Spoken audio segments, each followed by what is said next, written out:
Mauvais Studio. Ils sont confinés. Et vous savez quoi ? Ils sont deux. Moi je sais pas utiliser Michel un masque. Tuttle et Franck Magic. Je pourrais dire je suis ministre, je me mets un masque. Series Confinement, épisode 1, 2, 3, 4, parce que je vais pas faire un jingle à chaque épisode. Mais en fait je sais pas l'utiliser. Franck Magic, Michel Tuttle, mauvais travail hors série. Moi je sais pas utiliser un masque. Michel Tuttle et Franck Magic avec un Movie Journal.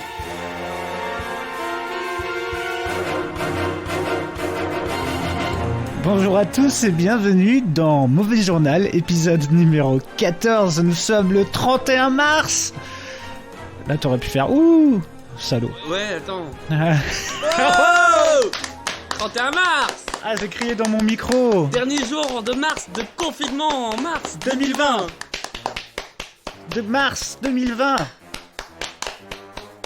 On va applaudir, on n'a pas beaucoup de contenu. Si on pouvait gagner quelques minutes, s'il te plaît. Ouais. Allez, c'est parti pour 4 minutes d'applaudissements. 4 personnes verbalisées par la gendarmerie après un enterrement dans le Calvados. Ceux-ci avaient pourtant respecté les règles éditées par le ministère de l'Intérieur liées aux enterrements. Le motif donné par nos amis gendarmes était non-respect des règles de confinement. Donc là, il y a un petit biais, il y a un petit problème, mon petit Francky. Qu'est-ce qui se passe là-bas ? Bon alors, à mon avis, on va avoir d'autres problèmes du genre. Je note, on en reparlera, je pense. Sinon, donc à Lamballe, Marie-Joëlle recherche un opticien de garde. Alors si c'est Saint-Brieuc, ça ira. N'hésitez pas à nous contacter, nous on fera suivre directement.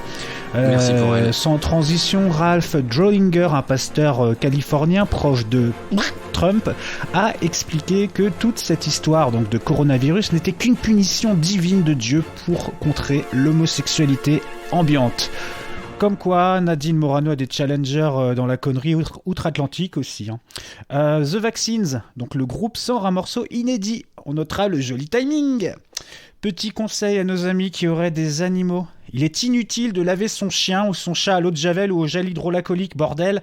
On a dit que le virus ne se transmettait pas via les animaux. Donc moi j'ai vu ça tourner, qu'il y a des animaux donc, qui sont retrouvés soit en coma éthylique ou soit brûlés à l'eau de javel. Donc les gens font vraiment n'importe quoi. Moi de mon côté aussi, je suis tombé sur une petite séquence télévisuelle tout à l'heure. C'était à la fin du 28 minutes sur Arte, le journal du jour. Et donc en fait, apparemment tous les jours, ils font une séquence « Le monde à l'heure du coronavirus ». Et ce soir, la thématique, c'était « Croire en Dieu au temps du Covid-19 ». Alors du coup, on a vu différentes choses. Il y a une séquence d'ailleurs que je censure, donc j'en parlerai pas parce que c'était vraiment pas rigolo. Alors par contre, à Bushmills au Royaume-Uni, du coup, ils ont fait un service religieux en mode drive-in, c'est-à-dire les fidèles en fait, ils sont, tu vois, c'est dehors, ils sont tous dans leur bagnole et tout, pour respecter les règles de distance. Et t'as le prêtre qui a son petit hôtel qui a installé. Alors en plus, ce que j'ai bien aimé, c'est que il est installé à l'arrière d'un camion, tu vois, un camion avec une scène aménagée comme ça. Ouais. Et le camion, t'as un petit logo comme ça avec des patates. Et t'as écrit Love Potato, donc a priori c'est un camion de livraison de patates. Ah du coup oui, d'accord. Il a aussi des réquisitions. Donc c'est quoi les mecs Ouais. qui font alors je voudrais 2 Je vous salue Marie, 3 prêches et 4 hosties s'il vous plaît. Ça ?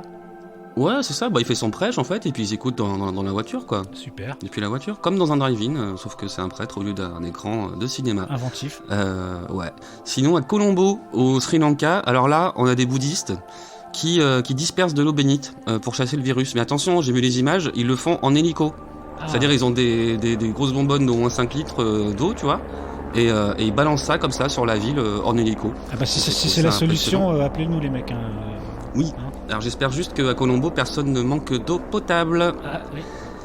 Et oui, alors sinon, il y a différentes manières, on va dire, de gérer les rassemblements religieux, parce que les gens, du coup, en plus, en période de crise comme ça, on se réfugie encore plus dans la religion.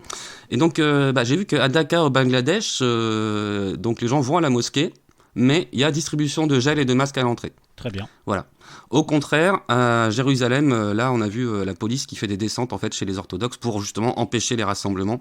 Et donc, j'ai vu des images, on voyait 2 rabbins qui étaient emmenés par la police, une police armée, quoi. Violent ? Ah bah non, c'est juste pour empêcher les rassemblements, quoi. Ça D'accord, peut se ok. comprendre, et du coup, bon, ils le font sans distribution de masques. Moi, j'avoue, tu vois, choisir finalement le prêtre, tu vois, le drive-in, Ouais. peut-être pas si mal. Entre répression policière, distribution de masques, etc. à l'entrée, mais bon, t'as quand même proximité, donc je suis pas sûr que ce soit hyper safe. Ah, c'est vrai. Et ça, bon, non, je trouve que c'était peut-être pas si mal finalement le drive-in. Et puis, dernière chose, alors là par contre, c'est peut-être un peu moins finaux. À Addis Abeba, je sais pas si j'ai Ouais. bien lu. En Éthiopie. En Éthiopie, ça voilà. J'ai vu ça, ils ont fait donc une procession.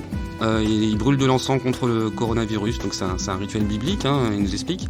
Mais le truc, c'est qu'ils font ça sans masque, donc ça reste une procession, c'est comme un rassemblement à l'extérieur où les gens sont assez proches les uns des autres et qui passent un temps à marcher ensemble comme ça les uns à côté des autres en dispersant de l'encens. D'accord, putain. On n'est pas couché avec cette histoire. Non, on n'est pas couché hors l'an 40. Tout à fait. Oula. Ok. Bah sinon. Voilà mon petit Michel, ouais. Je pense que je pense que la thématique religieuse reviendra dans cette émission et surtout par rapport au virus, puisque finalement nos camarades croyants sont pleins de bonnes idées pour enrayer le mal et puis surtout pour le disperser. Donc, de l'eau bénite, des encens, des drives et tout, c'est... Ouais, non, il y a de l'idée. Je suis pas sûr que ça va marcher. Enfin, bon, voilà. Bon, sinon, au niveau du quotidien, moi, je crois que tu reprends un peu le boulot, toi, demain. J'ai été contacté, en fait, ça, j'y attendais pas du tout, mais par rapport à un stage, une demande de stage que j'avais faite. Et donc, j'attends vraiment. Alors, demain, je pourrais t'en dire plus, hein, c'est tout nouveau pour moi, puisque c'est un stage dans la formation professionnelle, en fait. Donc, j'apprends que je vais... plus ou moins assister des formateurs pour former des gens à distance, donc ça veut dire que eux ils s'adaptent en télétravail. Donc je sais pas. Je sais qu'on m'a dit t'as une webcam, j'ai une webcam, t'as internet, j'ai internet. Ok, c'est bon, je te valide ton stage, ça s'est fait en 2-2. Ouais. En 2-2. Et donc voilà, et demain je commence. Donc je t'en dirai plus. Et donc ça veut dire... Et tu seras pris quotidiennement toute la journée, toute la semaine? Comment ça se passe? Parce que moi je m'inquiète parce que je me dis... Mauvais journal, ça va en pâtir un peu de ça. A priori, à partir de la semaine prochaine, je fais 3 jours de téléstage. Voilà, 3 jours de téléstage par semaine. Ok, d'accord. Peut-être tu pourras nous raconter ce qui se passe. Bah ouais, moi pareil, demain je travaille. Mais moi c'est la seule journée où je vais travailler pendant la semaine. Donc maintenant je considère que quand je travaille la semaine, on peut dire que c'est et le début de la semaine et la fin de la semaine.